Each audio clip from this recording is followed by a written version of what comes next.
Shavua Tov, a good Tevoch. We are reaching story number 4 in this retelling of the stories of the Shivchei Baal Shem Tov. We may remember last week the father of the Baal Shem Tov, Rabbi Eliezer, was heading back home after many years of exile, and on his way back he had Eliyahu Hanavi telling him that in merit of the schus of the good things, all the good deeds and the sacrifice that he had had for so many years while in exile, a son was going to be born to him.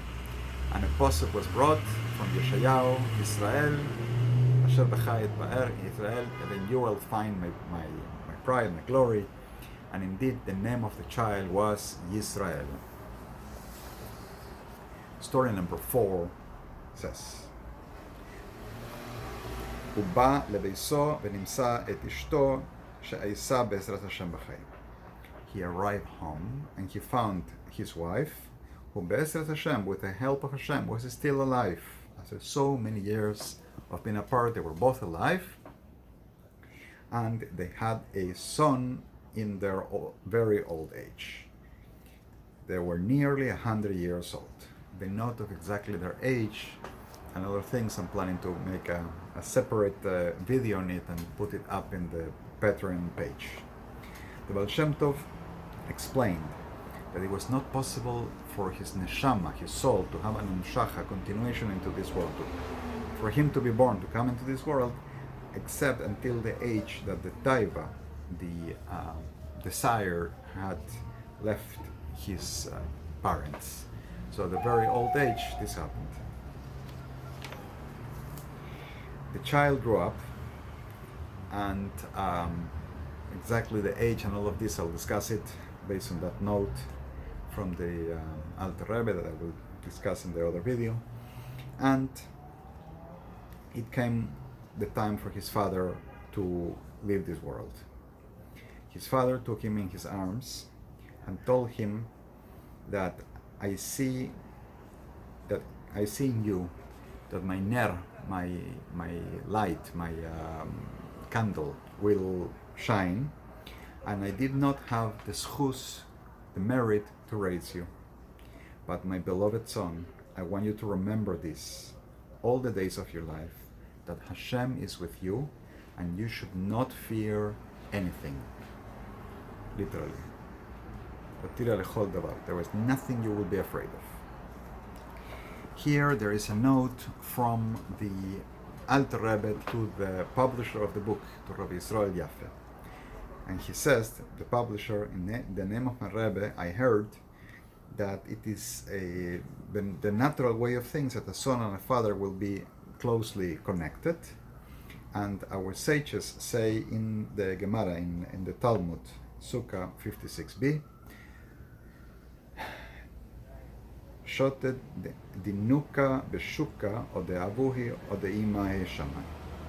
That whatever the child says in a shuk, in an open place, in the marketplace, in public, he heard it from his father or from his mother.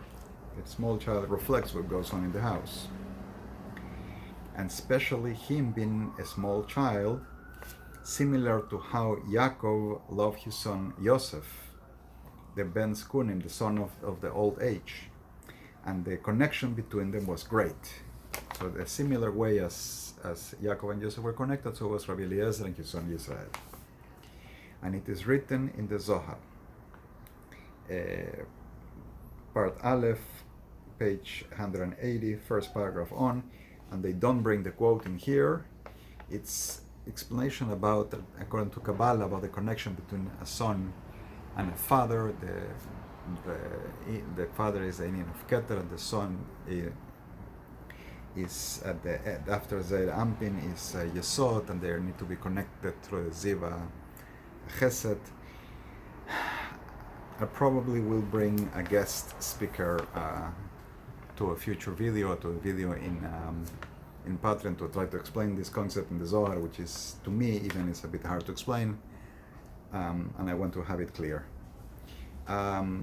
Anyway, so through this special connection between father and son, the words that the Rabbi Eliezer is saying to him that Hashem is with you and will never be afraid of anything, are influence him and make his character for his life. Continuing with the note that the Alter Rebbe said to the printer, also due to the in great closeness, because the Baal Shem Tov was still a very small child, and the kashrus amitis, this kashrus is a concept in Hasidus of a connection, just like the Hasidim will have with the Rebbe, the son has with the father. The words that Rabbi Eliezer said were printed in his heart, were marked and made him who he became. It happens that after the death of his father, the child grew, and the people of the town, they honor the memory of the father, and they found grace in this child. They favor him, and they send him to a melamed, to a teacher in a school, to teach him, to sit with him. And he was a very smart child, very sharp. He was very successful in his learning, but he developed an habit that after a few days of learning, he would suddenly leave the school, run away, and they will have to come after him, looking for him. And they would find him sitting alone in the forest, in the woods. So they would have to bring him back to the melamed. And they let go this because he was an orphan child, there was no mashgiach, nobody supervising the children in school, so they would bring him back to the school. But again, he would run away after a few days and do the same thing, and happened so many times, he kind of let it go. And the purpose of his running away was to be alone and to be in his body, do some special meditation with Hashem in the forest. As time went by, and the thing became cold, they kind of gave up, this is what this child do. They stopped insisting on bringing him back to the melamed, and the child grew in a special way, lo kederech haaretz, not in the accustomed way in the place where he was. And so is the story of this week. What would happen a bit later in his life will be the matter of next week's story.